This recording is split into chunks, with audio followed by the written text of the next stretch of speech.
Hey, welcome back. Welcome. This Sarah Boone train moves pretty fast. You have to keep up before you get left behind. This is Sarah Boone beyond the sentencing, beyond the family law case.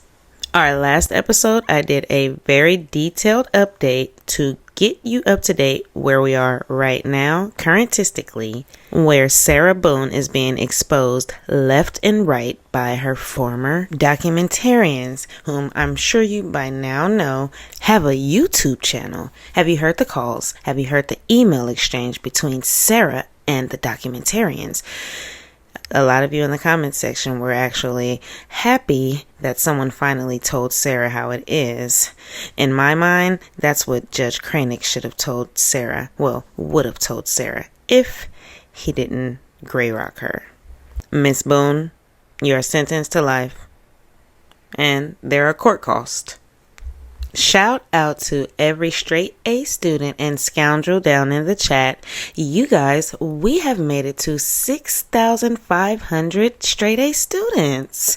Top tier class, top tier, head of the class you are. Such a snarky, compass mentis, informative bunch. Know that. Now let's get this party started and have a Sunday fun day. All right, grab your medical snacks, handles, dance with the dogs, whatever it is that you need to do, except for scrubbing your toilet with the toothbrush, which is what the mean girls back at Lowell are telling Sarah to do if she wants some commissary, allegedly, as she just sits and reads her Bible. Okay, family law. Let's do some family law coverage because some of you are really getting frazzled. I got an email from one of my straight A students. I'll share it with you here. Judge Jackson, where are you? Some of you are getting really upset. Although I got a comment that said maybe Judge Jackson is waiting for Christmas and the holidays to pass by to make her final motion. And I thought, that could be a good idea. So I'll rest in that for the moment. Don't get upset. We are still docket watching. Meanwhile, pillaging in these new phone calls. Until then, we're going to go over the calls and Lana and a lot of stuff for today and Sundayfunday. Let's just touch base with the family law stuff. Sarah's demands and how we got here with the closing arguments, where the missing 5th page and what happened, the whole whodunit. We're going to do a quick rewind from our previous episode, and it pretty much explains everything. Hold on, I'll be right back. I think this is it. Let's see. I want to find her demands, her request. Leave me some trophies in the chat, some stars for the map. Shout out to you guys. You guys are all over the world in the last episode. I love that. Here we go. For all of our new students, Sarah loves to brag about putting stars on her map for all of her fans. So we like to outdo her over here and add stars to our map. Kind of thing. And know that. Now listen really close. This gives a breakdown of the missing "my dog ate my homework, my dog ate my closing argument" fiasco. Okay, shout out to the third rail for the phone calls. There was just a 4th call released today, right on time for Sundayfunday, and it explains perfectly the whole closing argument fiasco. We may have been onto something, you scoundrels and straight A students. You guys called it. Sarah seems to have turned on everyone who's helping her. We have to listen to the closing arguments for time frames. Time frames. It's important for time frames. Breaking news. Sarah Boone is now saying she didn't submit those closing arguments. Someone else did. These are the real closing arguments. Sarah K. Boone, pro se respondent. Closing arguments, page 4. Per the petitioner's amended parenting plan, quote, "The father shall maintain open access and contact between the minor child and the mother and foster a feeling of affection between the minor child and the mother," end quote. Okay, that looks the same. The child will be a legal adult in only 3 years, and respondent questions why petitioner would attempt now to deplete the communication and comfort already established and the relationship between mother and son. This would not and is not in the best interest of the child. What the respondent is proposing will deepen the relationship and truly foster feelings of affection. 1 30-minute call per week proposed by the petitioner, father, will not at all achieve any, quote, feeling of affection, nor the father, quote, ensuring 1 monthly visit if football games don't take priority, he stated in trial. I wonder how the representative felt as they were transcribing this letter. Did they get a giggle, or did they support this and feel like, yeah, he doesn't need to go watch football, he needs to go to the prison? In continued elevation of the relationship with her son and is his best interest, and in accordance with Perez v. Perez, and she lists the statute, stating restriction on parenting time must serve the child's best interest, not the parent's convenience or preference. Respondent requests this honorable court to order. Sidebar, she was really seething about that football comment Brian made. I don't care. We can go watch. We have football seasonal passes and we like to go and watch football. Do you know my job schedule when I work? No. Why? If you know the answer, leave the comment below. 1. Respondent to be included in all aspects, including major decisions, unless emergency, proposed travel, appointments, meetings, everything pertaining to her son's life, so she is aware what his status is overall and continually, futuristically. 2. Petitioner to communicate and cooperate properly with respondent via telephone and tablet messages to have any questions answered or concerns addressed about her son, or to update petitioner about changes in her life they both need to be aware of. That one, sidebar, that one really got me a little peeved. I couldn't believe she wants the judge to legally bind Brian to communicate with her over her life changes. 3. Regular open communication in telephone calls between mother and son upon child's availability. As we know, she has all the time in the world. 4. Regular open communication in tablet messages between mother and son. She wants every angle of communication covered legally. Sidebar, so this looks pretty much the same as the previous parenting plan that was submitted by her representative. If you notice any differences, let me know. 4. 4. Regular open communication in tablet messages between mother and son with credits to utilize features to send pictures and as alternative to phone calls. She wants to make sure they have that Brian is legally binded to communicate with her via telephone and tablet messages to have any questions answered or concerns addressed. She wants regular telephone calls, tablet messages for pictures, and the multitudinous amounts of features on the prison phone apps. 5. In-person visits 1 to 2 times per month with maximum allowable time permitted by the facility. Sidebar, when I opened this episode, I told you guys 30 minutes. Remember that, right? 30 minutes is what this is all about. Each visit will last a minimum of 30 minutes. A maximum of 2 adults and 2 minors will be permitted to visit 1 inmate. Children must be under adult supervision at all times, meaning Brian must attend and sit there while Sarah has her visit with little man, essentially a visit with both of them. She'll be legally forcing him to have a visit with her. She's also trying to get the judge to legally bind him to communicate with her, period. We're gonna need a drink for this. I found these really, really cool moonshine. Every flavor: cotton candy, creamsicle, pickle, cherry. What flavor would you pick?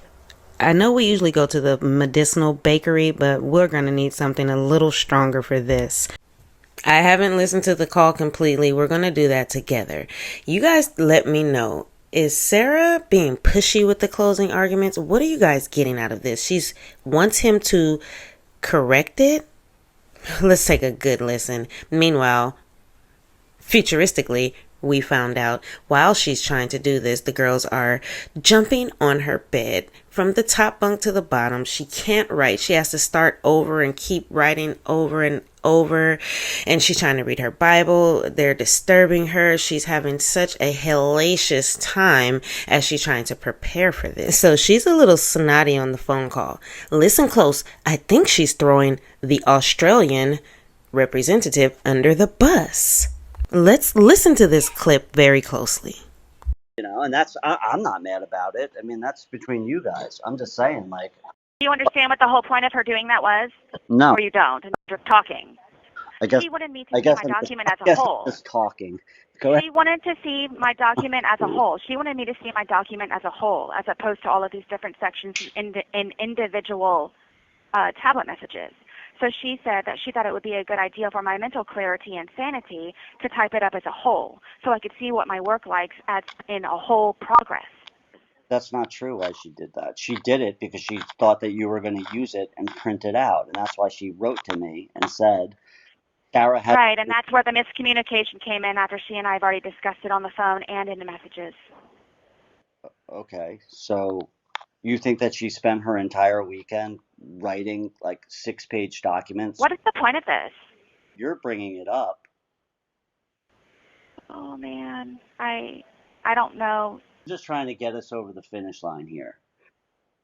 So why don't we do... said that you can't do this? No, you're not listening to me.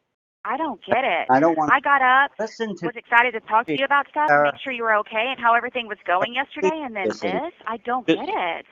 Ooh, do you have your medical snacks? This is getting good. Why doesn't she get what he's saying? Skip ahead if you're ready to get right to the call. This is a Sunday Funday episode, so we take it a bit slow and pillage a bit. Shout out to my people in the chat. This is getting good, right? No malicious, no malicious. Did I tell you guys thank you? Thank you for every super chat, every super sticker, every like, everyone that contributes to the Honey Bun Fund.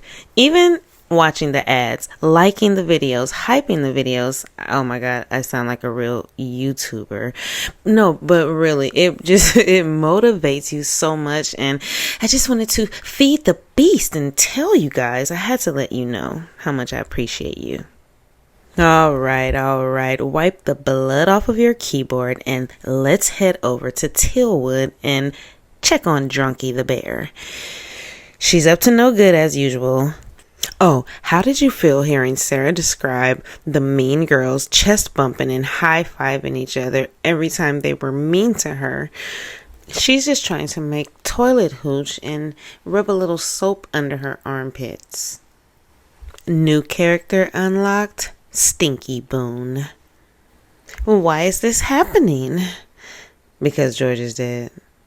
Not intentional though. Maybe we'll do a completely separate episode for the call, you guys, because I give too much like commentary, right? Or do you guys like that? Let me know in the chat.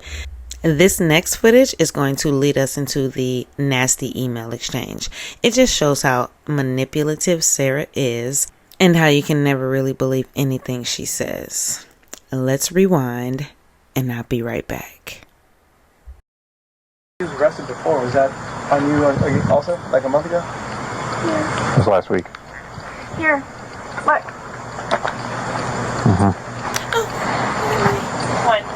Correction, 120 Bravo, 120 Charlie. That's why I called you all. And again, I was sleeping. 2115. He hates it when I sleep. How much has he had to drink tonight? Only God knows. How much have you had to drink tonight? 2 drinks. And that was what, 4 hours ago? So what's the layout of the house? Is it both floors? It's two. Is this part of your? Or is that, sorry, so it's these two windows right here. What kind of vehicle does he drive? I guess you stay up here. I'm gonna go around the back for a second. If you've seen Sarah's text message threads, you'll know that she has a common practice of breaking up with George, causing chaos, and luring him back in with her baby voice and wanting to play darts and games and get all puzzled out, right? See, that's why she got kicked out of the faith-based program for lying and manipulating. This time, she's waited until he's went to sleep. She loves a good sleep attack, right? Every time he sleeps, do you have my keys? Just disturbing him constantly disturbing his peace. This guy couldn't even go to work, come home, hang out with his girlfriend, and have a couple of drinks without fighting for his life or getting some false accusations thrown at him. I survived another day, as she says. However, it was her that was the predator. She preyed on George. His mom knew it too. You're not gonna be blessed like me. I loved when she said that, and I'm sure it haunts Sarah every day she can't talk to her own son. She knew George was no threat. She preyed on him, Brian, and now her son.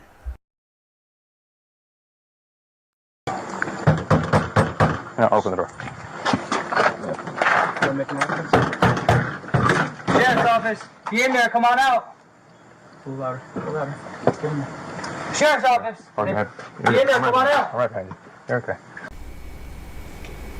Again, Sarah is going to completely just make this story up on the fly as she goes. This cop, he is so on it. He knows. He should have arrested her.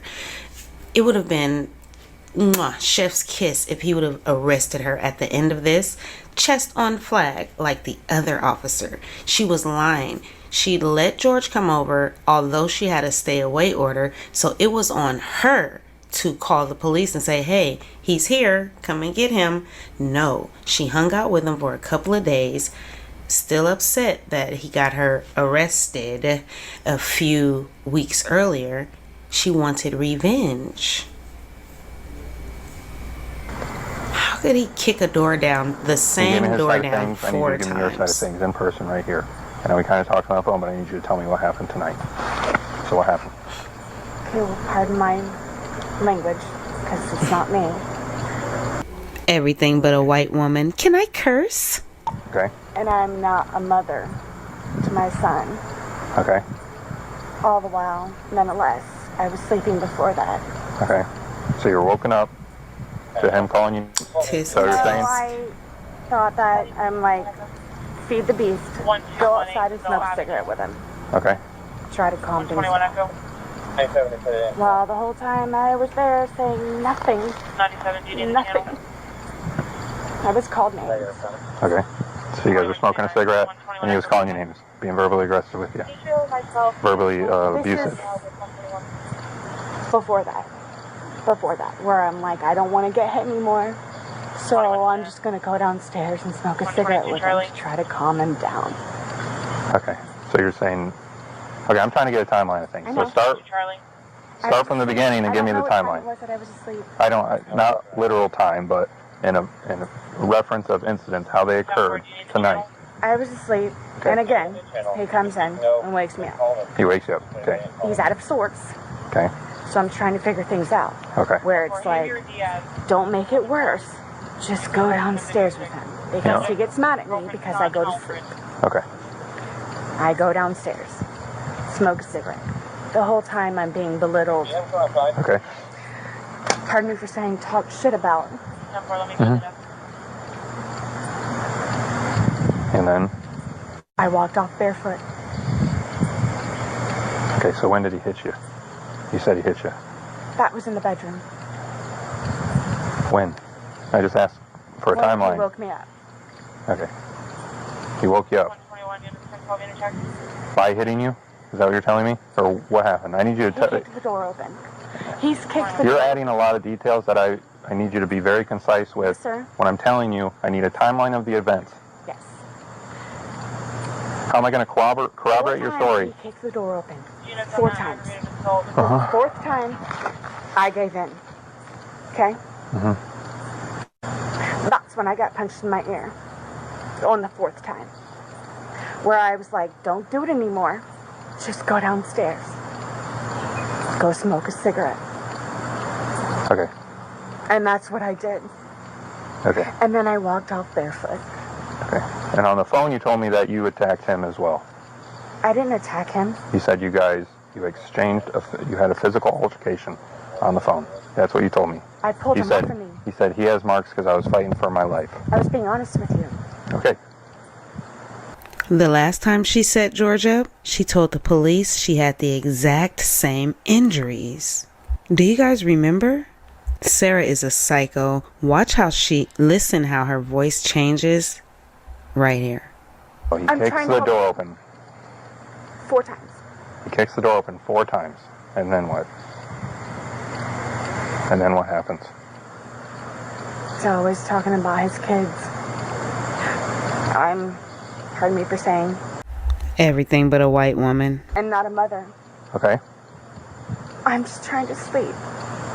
Okay. So, feed the beast. Go downstairs. That's after this. So why are you leaving that out? You're not telling me how that happened. Again, that's like the 3rd time you've done that. I don't know what you want me to tell you.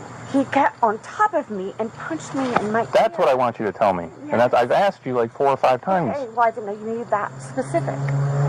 You didn't even include it at all. And ear. I saw white. Okay, so he kicks the door open, jumps on top of you, punches you in the ear.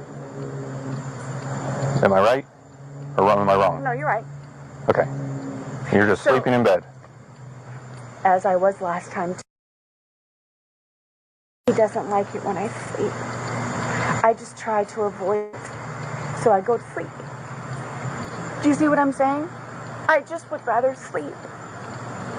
I'm always tired. Well, why was he back here? You tell me, and we'll both know. Well, he's been here for days. You tell me and we'll both know. She was so busted at that point.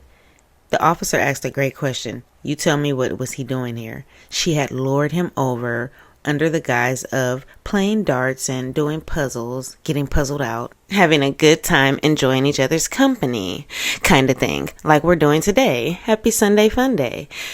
Leave me some trophies or medical snacks in the chat. Let's head over and listen to that scathing email from Sarah.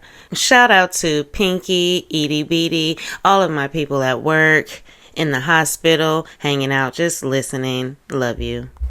Everywhere online, because he said Lana passed away. It's everywhere online. She responds, everywhere online? It's just Lana. She completely glazes over that and says, is anyone available to let me know what has or have not been done, please, for my family law case? Please. I have 13 days left. I know, too, everyone has their real world lives. I do, which I'd like to one day have to also, please. And I don't want to seem emotionless. Good luck with that. But if you could please just tell me what I need to do and worry about on top of everything else, in quote, preparation of everything meaningful in my life to be taken away. To be taken away in 2 weeks, please.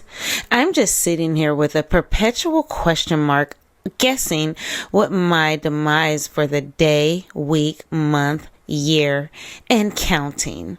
Please.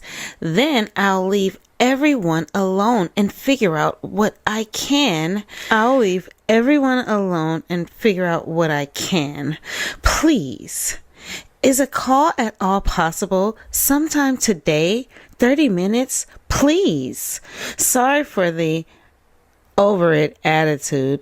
I'm sure you both are also. No matter, I am thankful for you. I pray everyone is hanging on and getting through it, whatever it may be. At least we have each other. Thank you. And that would be her response to finding out her number one top dog, best friend, number one representative passed away. There was a big, long email, and excuse me, one sentence was dedicated to her. The gentleman emailed her and said, Lana passed away. It's all over the internet. Her response was a cheerful morning! Exclamation, exclamation. You know, scrubbing her toothbrush with a toilet doesn't sound bad after all. Know that. Now, the time you've all been waiting for, let's get over to the call explaining what happened with the closing argument. We've been following time frames, and it all seems like Sarah's a bit entitled, as we know.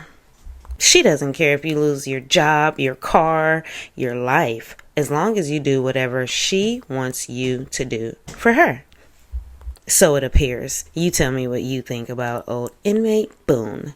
Let's get this party started. Do you hear that little human? Hey, Sarah. Are you available? Listen, I just saw your emails. I lost my window to get this done for you. What do you mean? I can't. I don't have the time to like. I put all the pages together that you wanted sent.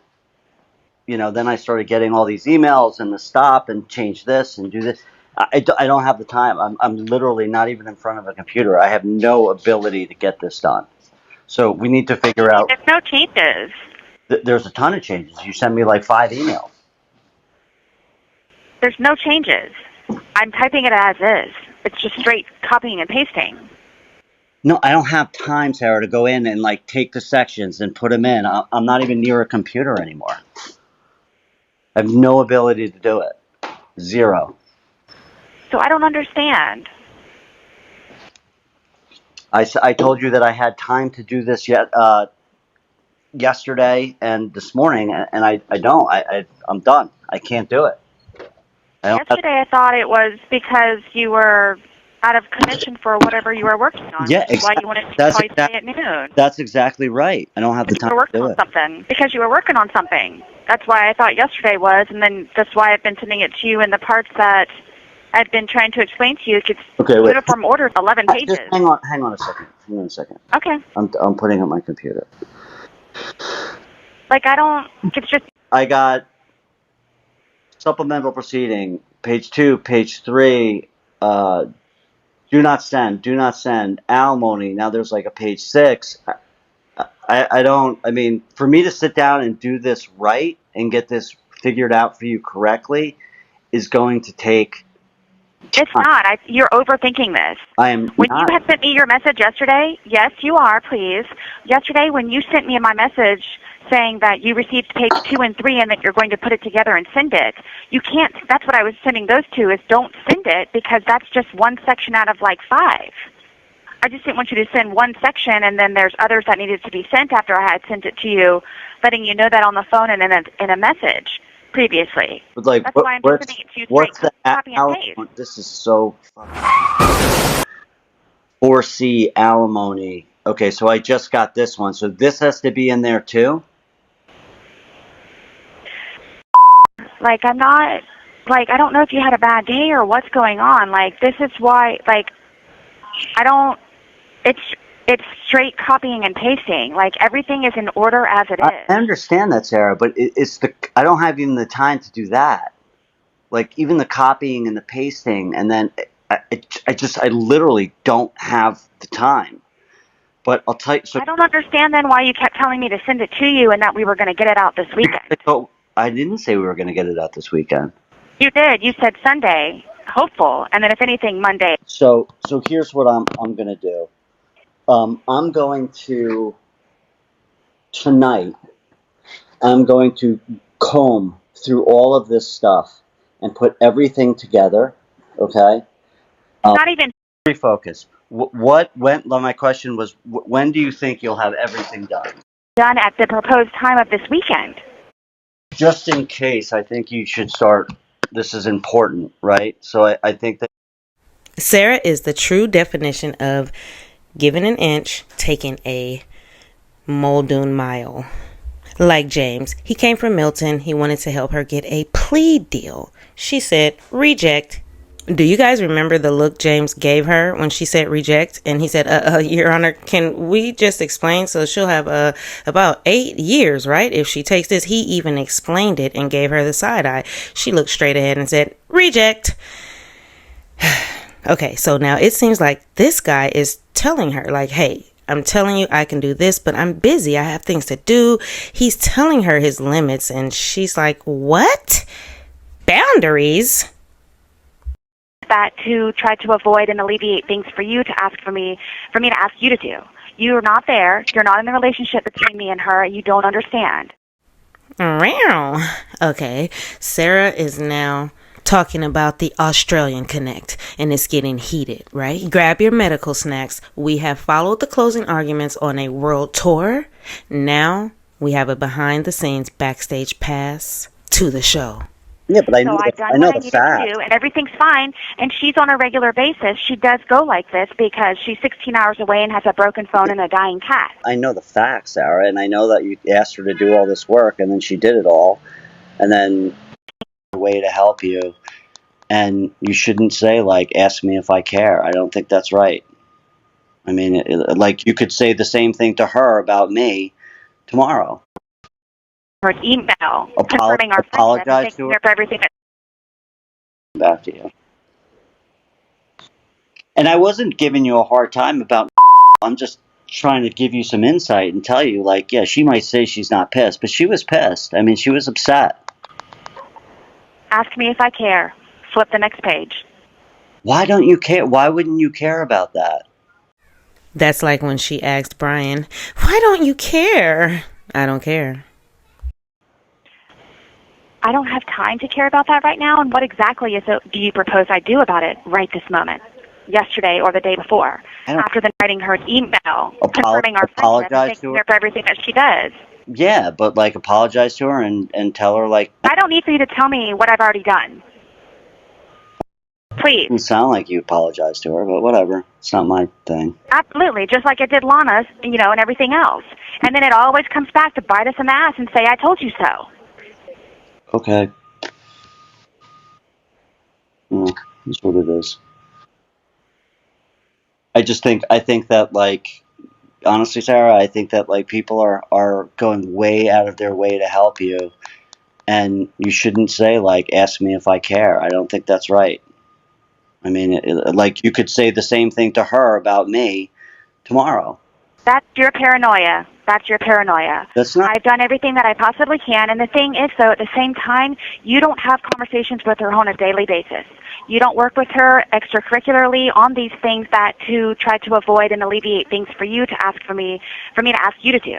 You're not there. You're not in the relationship between me and her. You don't understand. Yeah, but I know I've done what I needed to do, and everything's fine. And she's on a regular basis. She does go like this because she's 16 hours away and has a broken phone and a dying cat. I know the facts, Sarah, and I know that you asked her to do all this work, and then she did it all, and then...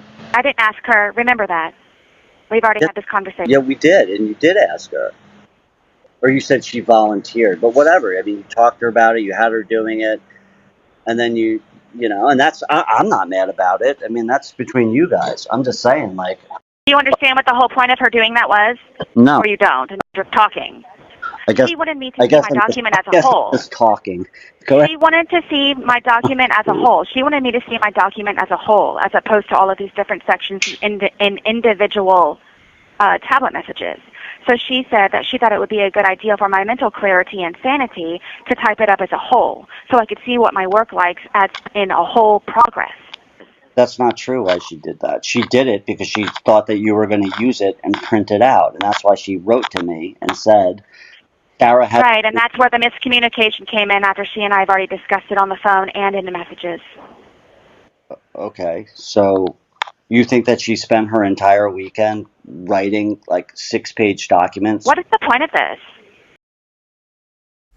Okay, I know I promised not too much commentary, but this reminds me of the interrogation when she's like, what are you guys trying to do? Are you trying to get me to admit when she started realizing what was happening? She's like, are you guys trying to hold me accountable? That's kind of like what's happening here. You're bringing it up. Oh man, I don't know. I'm just trying to get us over the finish line here. So why don't we do? Said that you can't do this? No, you're not listening to me. I don't get it. I don't want. I got up, Listen to. was excited to talk to you about stuff, make sure you were okay, and how everything was going yesterday, and then this. I don't get it. Just listen to me, please, please. Like, do you want me to feel really bad about Nicole? No, because I feel really bad about and you're just mutating it. I don't want you to feel bad. I just don't think that you should say about this whole situation. Can I just finish what I'm going to say, please? I don't want you to feel bad. I just don't want you to say things like, ask me if I care, because this is someone that's spent a lot of time and loves you and is trying to help you. And for you to say that is... I'm talking about this moment right now. Okay, but you think that doesn't hurt any more? Like, if I heard you said that about me, I would be upset. When I say, ask me if I care, I mean, do you want me to care about it after it's already been resolved? That's what I'm not understanding. I don't know. But anyway, can I just get back to what I was going to say? So this is what I was going to say. Sunday is gives me a little bit of breathing room. If you're not comfortable asking Nicole to kind of like copy and paste everything together and you think that's going to take too long. I've been trying to get a hold of her for 2 days. I'm not sure what you're misunderstanding with that. And I've just sent her messages. I called her 5 times today. Oh, right. Yep, you're right. Sorry, I got a lot going on, Sarah, man. I got like 5 million things. So do I. I do too. Okay. All right. I'm trying to get you to please understand, and I do totally understand with you, which is why I've been working with so closely, because I'm trying to alleviate things for you. But this whole typing, this cutting and pasting thing and mailing overnight, you and I know what to do and how to do it. But the problem is time. And you said that you were going to help me with case law because you're like, it's no problem and it's simple. So with that being said, I just left some things open for case law to be added. Sunday is our deadline. I'm going to do my very, very best to get all of this done. I'm not sure how I'm going to freaking do that, but I'm going to have to figure it out and die trying, I guess. But woo! Flag on the play. Not a good choice of wording. Die trying. I would not say that to Sarah Boone, inmate Boone. But, because I'm your friend and I'm here to help you. And I know you know that. And even though we're spatting right now, it's not a big deal. But, I care about you and I want this to get done. So I'm going to really do my very, very best to get this done. And I'm super grateful, which I already am. And I just don't want Sunday to roll around and you be like, well, you need to go mop some floors and make some beds. Well, that's why I'm having this conversation with you, because, I think the miscommunication was the amount of copying and pasting and all this kind of stuff is a lot more than I was allotting time for. So now I know, that's why I've been trying to make you aware every single day, verbally and in messages, so you understood. I wanted to make sure you knew. Okay. I just wanted him to be a better person the next day. So what are you guys gathering from this? They want to add case law and corrections to certain parts of the closing arguments. Sarah might as well have mailed this herself. She sent her closing on a world tour through a multitudinous amount of hands when she could have just did it herself. Nonetheless, I'm glad she did, so that way it was late. But still. Well, I guess. And again, you've seen the uniform order, so you know the different sections. Yeah, I guess. Well, I don't have the time to sit there. You were the one, I believe, who actually read it to me. Sarah, because I got it 17 days later. I have time to read through your parenting plan and making sure that like what you've written covers what section. This isn't like I'm not asking you to do it. I've already done that. Well, I think you're making a mountain out of a molehill. It's just cut and paste and add case law with the page numbers at the top. It's incredible. Like just trying to help you. Mountain out of a molehill. Like, you don't know what's going on in my life. You don't know how busy I am. And I'm talking about just this awful pretrial statement. That's all. I know you're talking about that, but you're saying like I'm making a mountain out of a molehill and it's just copy and paste and blah, blah, blah. Listen, Dara, I'm not an idiot. Like, I know when I look at something, like how long it's going to take me to get it done, and I could do a shitty job, but I don't do a shitty job. I make sure that Never do a shitty job. everything is ticked and tied and proper, which is I know, and that's why I love working with you, is because you know what to okay. do and how to do it But right when the I first time. but Absolutely. when I say to you, you know, like I'm running up against a wall here, and we got to get this done, and we're on the same team. Remember that. We got to figure out a way to get this done. And Yes, please. you tell me I'm making a mountain out of a molehill. I don't know how else to explain to you that it's not a molehill. Like, I'm telling you, like we're running up against it, and I know. I want to make sure It's not a molehill at all. I've been dealing with it for a month and a half. Sarah wants to blame everyone else for all of her woes. Not more than a month and a half, she knew that this battle for legacy was supposed to happen years ago. It's been 5 years. Like when she told Judge Cranick, "You're not going to give me any extensions?" And he's like, "You've had 5 years for this. Let's get this party started." I want to make sure that you get what you want committed, you know, to the judge and to the court. Yes, please. I'm overdue. That's why I've put my heart and soul into all of this, and just it is what it is, what it is, what it is. Just I got to get to her. Sarah, let's do this. Let's regroup. We're going to work on this. We're going to get through it like we do with everything else. I really was not trying to give you a hard time. You know, maybe my language was a little, I don't know, coarse or whatever. It's just because I'm running at 1,000,000 miles a minute. So what I'm going to do is I'm going to wait for you to finish sending me everything that you need to send me. And then If you think that this is a shit storm already, it's going to be a shit hurricane by the time if I send all of these to you at one time. That's why I was trying and thought it was a good idea also for like the few little pages here and there that trickle in, that it might be something that you could sit down for 5 minutes, 10 minutes, cut and paste, add your case law, wait for the next one to come in. theory, that's awesome, but it's just the way things are going right now. It's like You'll spend a day doing this once you get everything, and I don't even know last minute if you're going to be getting everything. So as I send it to you, that's why I've just been waiting for verification. All right. The point is this. Let's refocus. If you do get a hold in a call, and she can start like organizing this and making this like exactly how you want it, that would be huge. If she can't, okay, we'll deal with it. And I'm just gonna keep moving forward. Okay. I have segments that I can send to you. I'll just send them to you page by page by page. Okay. What do you want me to do now? I love when Sarah gets into this mood. She's like, "I don't know what you want me to tell you. I don't know what to say and how to say it.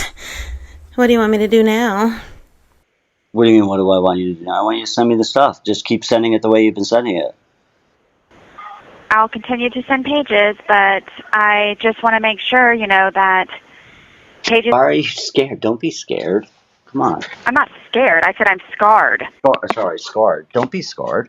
It's fine. I'm just really, really busy and stressed, and I'm trying to explain to you that we're up against it, and like I said, I'm going to do my very, very best to get this done. So can't really say anything more than that. And I know that's unsettling and it's difficult, but that's the reality. And I'm going to do my very, very best. Is there a but after that, or it's just period? No, it's just period. Why? Because as I've explained to you in my life, I've been disappointed in so many ways where I just don't know what to expect, and the shoe always falls. The other shoe always falls. And I just want to make sure with this and everything that I have invested in it that you are not going to be one of those disappointments. And I just... So I'm going to be a disappointment. Like if I cannot get this done, like, sorry, if I have the time and that's why ability to do it, like, is it an if thing? Like, and I understand it's like disappointing, but like if I physically am unable to get this done, I am personally going to be a disappointment to you. I don't know how you read between the lines so incorrectly. I never said that. Just I don't want you to be one because I love you guys so much that, again, it's like the whole beaten dog thing where I allow you to pet me, and then it's like instead of a pet, it's a punch, and I don't want it to be that way. But you're saying it's like my fault, like I'm going to be a. Where do you get that from? Because you just said it. Get it? Where am I getting it? You just said it, Sarah. You just said I don't want you to be a disappointment. You're like, I'm like a dog. I'm allowing you to pet me, and then you're gonna like hit me. It's not me. It's the life circumstances that I'm in, and I'm like I said, I'm going to do everything. I don't think you're okay, man. Like I don't know what I did. Like you have 1 minute remaining. All right. Peter, like I just want to make sure you're okay because you've never been like this before. I don't know what's wrong. Yeah, okay. All right. So listen, just call me tomorrow, and we'll pick up the pieces, and we'll go from there. Okay. Woo. Okay, what are you guys thinking from that call? We have another call, futuristically. We're going to listen to Sarah complaining about Brian and Little Man. For now, Sarah's enjoying some delicious delights. It looks like they're having some beans, tortillas, some sticky rice, and chopped up carrots there. What are you having for delicious delights today? Happy Sundayfunday. What time is it where you are? Where are you watching from? Thank you so much for hanging out. You know I appreciate you. Let's get into this call. I'm a Seaborn Hunt.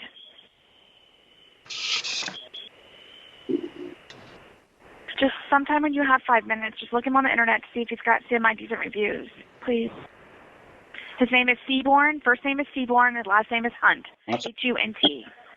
That's a pretty cool name. And I have to tell you too, like, everything reminds me of like, everything reminds me of and it's like the devil, man. It's just, like, everything reminds me of so it's just, you know what it is? It's like, has to go in his room away from in order to talk to me. And then yesterday, I called and we had a really good conversation. And he's like, Mom, call me back in 30 minutes. So then my stupid self called back in 30 minutes and nobody answered. So I called and then I called and I called and I called for like 6 hours afterwards. And nobody answered. So, like, I don't know what's going on or why they did that, but I'm pretty sure was like, you don't have to answer the phone. So it's a lot. This is encouraging him that he doesn't have to answer the phone, so he didn't over a 6-hour period. You guys don't get it when I tell you this, and I'm so tired, and God, I hate that he uses my bathroom when he has his own bathroom and won't clean it, and nonetheless bought a bidet that hated. $2,000 on a bidet, but couldn't pay me alimony? Not even $25. Hell, give me 15, just throw me something. But he bought a bidet. And then told me about it. Does how much does his parents give him a year? Between $250,000 and $500,000. A year? How does that? Why do you think I stayed married to him for so long? How does that money come? Stocks and bonds. He's gonna have to. It's old money. Why do you think I've been seriously adamant about this financial affidavit and then his bank statements for the last 5 years of everything that he paid for? Unless he has an $8,800 Uber Eats credit card that almost pushed him into bankruptcy. Do you understand that also? Uber Eats. But how is he? $1,000. But Sarah, how is he getting $250,000 and $500,000 a year, and he's getting pushed into bankruptcy? That doesn't make any sense. Because he lied in the marital whatever the fuck it is, and then threw whatever $10,000, $12,000 at my ass to buy me out of the house, and then for the $330,000 that we spent, he got $500,000, $600,000 for it, and then had to get a whole other mortgage on the new house that they're living in now. All of this, everything that he did, he got double and triple the amount of money of things, and then ended up getting a new car, got all new everything, got the new house, got everything. He's got like $4,000 in Nintendo shit Like, you don't understand. Yeah. Buys. Right. Some pretty big windfalls with the equity in the house. He's got his parents who are giving, you said, around $250,000 to $500,000 a year. But at the same time, he's also filing for bankruptcy. How is that even possible? This was something that Lana told me, I don't know, however many years ago, but she even forwarded it to me on my tablet at county, where it stated that, I don't know if it was bankruptcy, but it was something where he was, the creditors were after him over an almost $9,000 credit card with nothing but Uber Eats on it. Maybe his parents have stopped supporting him. I just know that he's got $2,000 to spend on the bidet, $2,000 to buy plane tickets for a trip that they never took, $4,000 in, Nintendo stuff and VR, and, they go to movies and they go out to eat all the time. Just, they're living large. They're living large, okay? Can you ask, I don't know, who's the regular attorney? Can you ask, is this something that the court furnishes, or how do I submit this? But Sarah, like a financial... I know what it is. I had to do one for the divorce. I don't care what form it is. I just want to make sure that I want to submit what it is that I'm supposed to submit. And if there's a time frame on it, when is he supposed to submit his? I know there's no way that we're supposed to be waiting 60 damn days for this to be submitted, for her to review it, and then say, okay, now what? And then have pre-trial what? He's trying to push pre-trial or trial like 2 or 3 days afterwards. Mm. A huge help here would be if we could get the judge to appoint you an attorney. I'll trade in my life. Do you understand? Listen, I will trade in my life for the rest of it. Whatever I need to do, please, God, see if you can get me an attorney. If just please. Yeah. So I think what we need to do is we need to ask the judge for the court's help. Is it like a secret where, they don't just, they don't offer it because they don't want to pay for it? If you made it this far, I appreciate you. And I'll see you on the next episode, which should be pretty soon. Bye.